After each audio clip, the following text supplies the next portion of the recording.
नमस्कार दर्शकों, आप सभी का स्वागत है। आज हम आपके समक्ष लेकर आए हैं भगवान शिव से जुड़ी कुछ अनकही कहानियाँ। आइए जानते हैं शिव के बारे में। चलिए जल्दी से इस कहानी को शुरू करते हैं। यह बात ध्यान रखने की है कि वेद कहते हैं कि ईश्वर अजन्मा है। यहाँ हम ईश्वर की बात नहीं करेंगे, देवों के देव महादेव की बात करेंगे, जो सबसे ज़्यादा ईश्वर तुल्य हैं। हिंदू धर्म मानता है कि ईश्वर ने कुछ भी नहीं बनाया, उसकी उपस्थिति से सब कुछ स्वतः ही बनता गया। ईश्वर समय और आकाश की तरह है, जिसके भीतर सब कुछ है, फिर भी वह सबसे बाहर है और उसके भीतर कुछ भी नहीं है। ब्रह्मा, विष्णु और शिव का जन्म एक रहस्य है। तीनों के जन्म की कथाएं वेद और पुराणों में अलग अलग हैं। उनके अलग अलग होने का कारण यह है कि जो शिव को मानते हैं वे शिव को ही केंद्र में रखकर अपना दर्शन गढ़ते हैं, और जो विष्णु को मानते हैं वे विष्णु को केंद्र में रखते हैं। लेकिन सभी पुराण इस बात पर तो सहमत हैं कि शिव ने ब्रह्मा के पुत्र दक्ष की पुत्री सती और विष्णु ने ब्रह्मा के पुत्र भृगु की पुत्री लक्ष्मी से विवाह किया था। ऐसे में सभी तरह की अलंकारिक और श्रृंगारिक कथाओं के रहस्य को समझना ज़रूरी है। अलग अलग पुराणों में भगवान शिव और विष्णु के जन्म के विषय में कई कथाएं प्रचलित हैं। शिव पुराण के अनुसार भगवान शिव को स्वयंभू माना जाता है, जबकि विष्णु पुराण के अनुसार भगवान विष्णु को स्वयंभू है। शिव पुराण के अनुसार एक बार जब भगवान शिव अपने टखने पर अमृत मल रहे थे, तब उससे भगवान विष्णु पैदा हुए, जबकि विष्णु पुराण के अनुसार ब्रह्मा भगवान विष्णु की नाभि कमल से पैदा हुए, जबकि शिव भगवान विष्णु के माथे के तेज से उत्पन्न हुए बताए गए हैं। विष्णु पुराण के अनुसार माथे के तेज से उत्पन्न होने के कारण ही शिव हमेशा योग मुद्रा में रहते हैं। शिव के जन्म की कहानी हर कोई जानना चाहता है। श्रीमद् भागवत के अनुसार एक बार जब भगवान विष्णु और ब्रह्मा अहंकार से अभिभूत हो स्वयं को श्रेष्ठ बताते हुए लड़ रहे थे, तब एक जलते हुए खंभे, जिसका कोई भी और छोर ब्रह्मा या विष्णु नहीं समझ पाए, से भगवान शिव प्रकट हुए। शिव का बाल रूप। यदि किसी का बचपन है तो निश्चित ही जन्म भी होगा और अंत भी। विष्णु पुराण में शिव के बाल रूप का वर्णन मिलता है। इसके अनुसार ब्रह्मा को एक बच्चे की ज़रूरत थी। उन्होंने इसके लिए तपस्या की, तब अचानक उनकी गोद में रोते हुए बालक शिव प्रकट हुए। ब्रह्मा ने बच्चे से रोने का कारण पूछा तो उसने बड़ी मासूमियत से जवाब दिया कि उसका नाम ब्रह्मा नहीं है, इसलिए वह रो रहा है। तब ब्रह्मा ने शिव का नाम रुद्र रखा, जिसका अर्थ होता है रोने वाला। शिव तब भी चुप नहीं हुए, इसलिए ब्रह्मा ने उन्हें दूसरा नाम दिया, पर शिव को वह नाम पसंद नहीं आया और वे फिर भी चुप नहीं हुए। इस तरह शिव को चुप करने के लिए ब्रह्मा ने 8 नाम दिए और शिव 8 नामों रुद्र, शव्र, भाव, उग्र, भीम, पशुपति, ईशान और महादेव से जाने गए। शिव पुराण के अनुसार ये नाम पृथ्वी पर लिखे गए हैं। कैसे प्रकट हुए शिव जी? शिव के इस प्रकार ब्रह्मापुत्र के रूप में जन्म लेने के पीछे भी विष्णु पुराण की एक पौराणिक कथा है। इसके अनुसार जब धरती, आकाश, पाताल समेत पूरा ब्रह्मांड जलमग्न था, तब ब्रह्मा, विष्णु और महेश के सिवा कोई भी देव या प्राणी नहीं था। तब केवल विष्णु ही जल सतह पर अपने शेषनाग पर लेटे नजर आ रहे थे। तब उनकी नाभि से कमल नाल पर ब्रह्मा जी प्रकट हुए। ब्रह्मा विष्णु जब सृष्टि के संबंध में बातें कर रहे थे तो शिव जी प्रकट हुए। ब्रह्मा ने उन्हें पहचानने से इनकार कर दिया। तब शिव के रूठ जाने के भय से भगवान विष्णु ने दिव्य दृष्टि प्रदान कर ब्रह्मा को शिव की याद दिलाई। ब्रह्मा को अपनी गलती का एहसास हुआ और शिव से क्षमा मांगते हुए उन्होंने उनसे अपने पुत्र रूप में पैदा होने का आशीर्वाद मांगा। शिव ने ब्रह्मा की प्रार्थना स्वीकार करते हुए उन्हें यह आशीर्वाद प्रदान किया। कालांतर में विष्णु के कान के मैल से पैदा हुए मधुकैटभ राक्षसों के वध के बाद जब ब्रह्मा ने सृष्टि की रचना शुरू की तो उन्हें एक बच्चे की ज़रूरत पड़ी और तब उन्हें भगवान शिव का आशीर्वाद ध्यान आया। अतः ब्रह्मा ने तपस्या की और बालक शिव बच्चे के रूप में उनकी गोद में प्रकट हुए। शिव जी का पहला अवतार। भगवान शिव का विवाह ब्रह्मा के पुत्र दक्ष की पुत्री सती से हुआ था। एक बार दक्ष ने एक विशाल यज्ञ का आयोजन किया, लेकिन उन्होंने शिव व सती को निमंत्रित नहीं किया। भगवान शिव के मना करने के बाद भी सती इस यज्ञ में आई और जब उन्होंने यज्ञ में अपने पति शिव का अपमान होते देखा तो यज्ञवेदी में कूदकर उन्होंने अपनी देह का त्याग कर दिया। जब भगवान शिव को यह बात ज्ञात हुई तो उन्होंने क्रोध में अपने सिर से एक जटा उखाड़ी और उसे रोषपूर्वक पर्वत के ऊपर पटक दिया। उस जटा से महाभयंकर वीरभद्र प्रकट हुए। शिव के इस अवतार ने दक्ष के यज्ञ का विध्वंस कर दिया और दक्ष का सिर काटकर उसे मृत्यु दंड दिया। बाद में देवताओं की अनुरोध करने पर भगवान शिव ने दक्ष के सिर पर बकरे का मुंह लगाकर उसे पुनः जीवित कर दिया।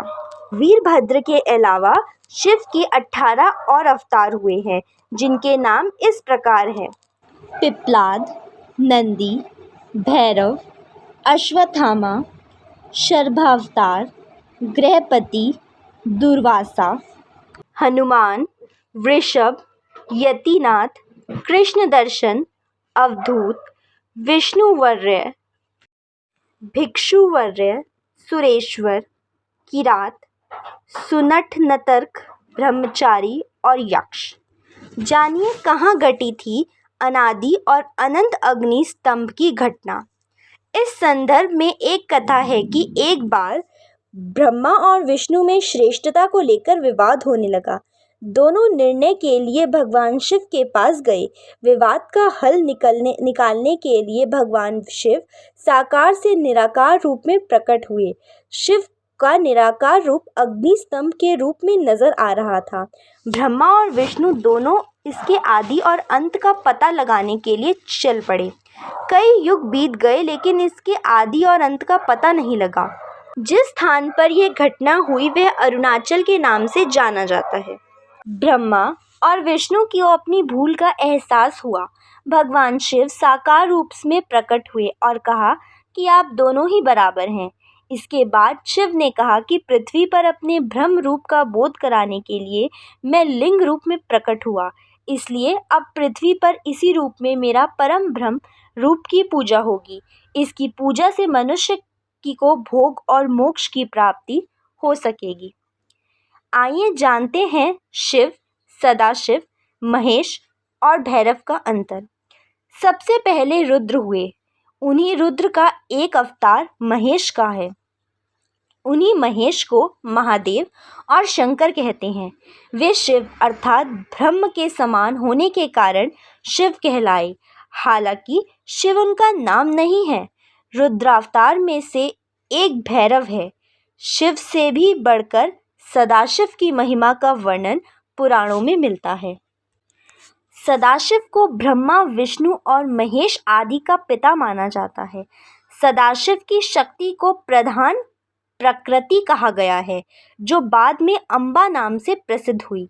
वह शक्ति अंबिका, पार्वती या सती नहीं कही गई हैं। उसको प्रकृति, सर्वेश्वरी, त्रिदेव, जननी, ब्रह्मा, विष्णु और महेश की माता, नित्या और मूल कारण भी कहते हैं। सदाशिव द्वारा प्रकट की गई उस शक्ति की 8 भुजाएं हैं। पराशक्ति जगत जननी वह देवी नाना प्रकार की गतियों से संपन्न है और अनेक प्रकार से अस्त्र शक्ति धारण करती हैं। पहले शिव थे रुद्र। वैदिक काल के रुद्र और उनके अन्य स्वरूप तथा जीवन दर्शन को पुराणों में विस्तार मिला।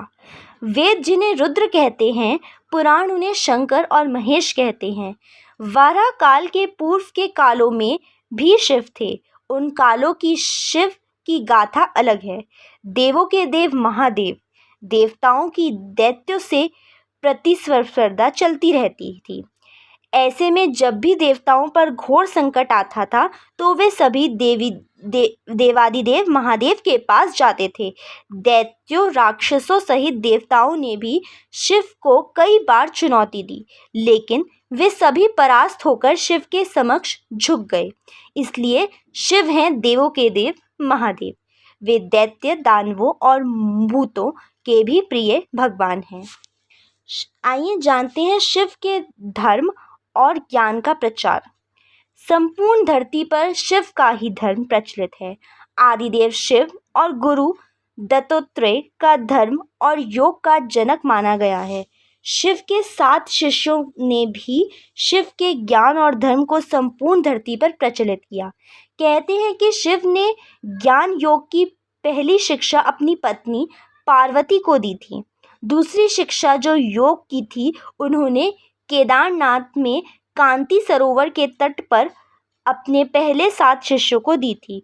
उन्हें ही सप्तऋषि कहा गया, जिन्होंने योग के अलग अलग आयाम बताए और ये सभी आयाम योग के 7 मूल स्वरूप हो गए। आज भी योग के ये 7 विशिष्ट स्वरूप मौजूद हैं। इन सप्तऋषियों को विश्व की अलग अलग दिशाओं में भेजा गया, जिससे वे योग के अपने ज्ञान को लोगों तक पहुंचा सके। कहते हैं कि एक को मध्य एशिया, एक को मध्य पूर्व एशिया व उत्तरी अफ्रीका, एक को दक्षिण अमेरिका, एक को हिमालय के निचले क्षेत्र में, एक ऋषि को पूर्वी एशिया, एक को दक्षिण में भारतीय उपमहाद्वीप में भेजा गया और एक आदि योगी के साथ वहीं रह गया। अगर उन इलाकों की संस्कृतियों पर गौर किया जाए तो आज भी इन ऋषियों के योगदान के चिन्ह वहाँ दिखाई दे जाएंगे। आइए जानते हैं शिव ने बसाई थी ये धरती। आज से 15 से 20 हजार वर्ष पूर्व वारा काल की शुरुआत में जब देवी देवताओं ने धरती पर कदम रखे थे, तब उस काल में धरती हिमयुग की चपेट में थी। इस दौरान भगवान शंकर ने धरती के केंद्र कैलाश को अपना निवास स्थान बनाया। विष्णु ने समुद्र को और ब्रह्मा ने नदी के किनारे को अपना स्थान बनाया था। पुराण कहते हैं कि जहाँ पर शिव विराजमान है, उस पर्वत के ठीक नीचे पाताल लोक है, जो भगवान विष्णु का स्थान है। शिव के आसन के ऊपर वायुमंडल के पार क्रमश स्वर्गलोक और फिर ब्रह्मा जी का स्थान है, जबकि धरती पर कुछ भी नहीं था। इन तीनों से सब कुछ हो गया। वैज्ञानिक के अनुसार तिब्बत धरती की सबसे प्राचीन भूमि है और पुरातन काल में इसके चारों ओर समुद्र हुआ करता था। फिर जब समुद्र हटा तो अन्य धरती का प्रकटन हुआ और इस तरह धीरे धीरे जीवन भी फैलता गया। सर्वप्रथम शिव ने ही धरती पर जीवन के प्रचार प्रसार का प्रयास किया, इसलिए उन्हें आदिदेव भी कहा जाता है। आदि का अर्थ प्रारंभ। शिव को आदिनाथ भी कहा जाता है। आदिनाथ होने के कारण उनका एक नाम आदिश भी है। इस आदिश शब्द से ही आदेश शब्द बना है। नाथ साधु जब एक दूसरे से मिलते हैं तो कहते हैं आदेश। शिव के अलावा ब्रह्मा और विष्णु ने संपूर्ण धरती पर जीवन की उत्पत्ति और पालन का कार्य किया। सभी ने मिलकर धरती को रहने लायक बनाया और यहाँ देवता, दैत्य, दानव, गंधर्व, यक्ष और मनुष्यों की आबादी को बढ़ाया।